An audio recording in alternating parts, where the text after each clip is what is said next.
Mon capitaine, nous allons maintenant accueillir sur scène le capitaine Thierry Diez, capitaine de l'équipe Invictus Games 2023 et son épouse Marilyn.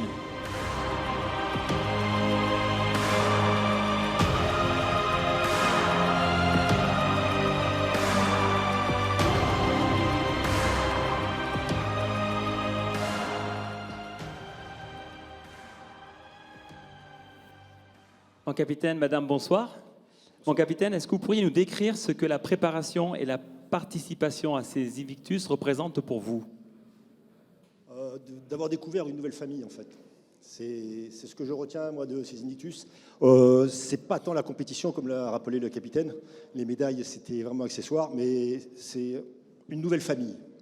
C'est vraiment ça, c'est ce que je retiendrai le plus. On est toujours en contact, malgré que les compétitions soient terminées. On se revoit tout le temps, et c'est ça qui est fabuleux. C'est vraiment trop, ouais, c'est fabuleux.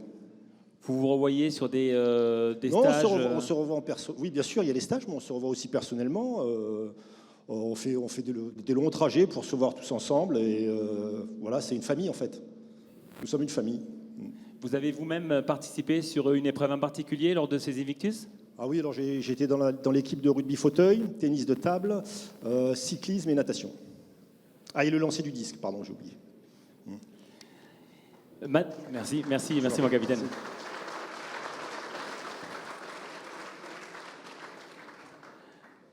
Madame Diez, vous avez vécu cette expérience également Invictus Games. C'était une première pour vous? Alors, comment avez-vous vécu cette expérience et qu'en avez-vous retenu, s'il vous plaît? Alors, au départ, avec une petite appréhension. Mettez bien le micro contre votre menton.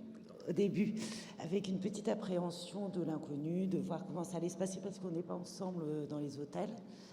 Et en fait, ça a été juste extraordinaire. Sincèrement, c'est vraiment à faire et à vivre. Il y a un collectif et une effervescence de tout le monde qui est extraordinaire. Voilà. Alors, on parle souvent des personnes... Attention, avancez, je veux pas que vous tombiez en arrière, parce qu'ils sont pas méchants, je vous assure. On parle souvent des gens qui accompagnent ceux qui sont blessés, mais parfois on a aussi besoin d'être accompagné. Est-ce que vous avez ressenti cette aide au sein de l'institution?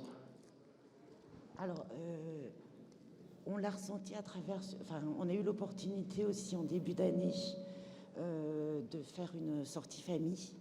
Et bon, on a un parcours un peu particulier parce que nous, on a fait un relais sur la maladie et les accidents. Donc, c'était quand même pour nous l'occasion de se retrouver autrement.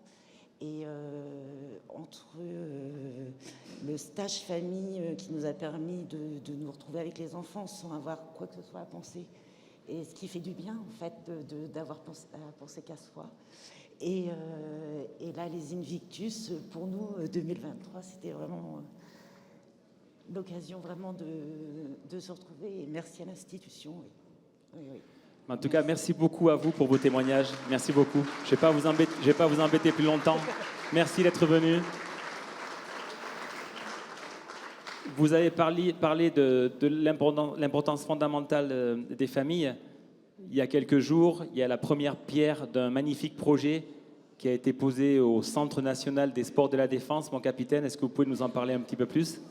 Oui, effectivement. Donc, il y a une dizaine de jours, le début officiel des travaux du village des blessés a été marqué par la pose de la première pierre de ce village. Ce village va permettre en fait au CNSD et à l'institution d'élargir son offre et notamment d'élargir l'offre destinée aux familles.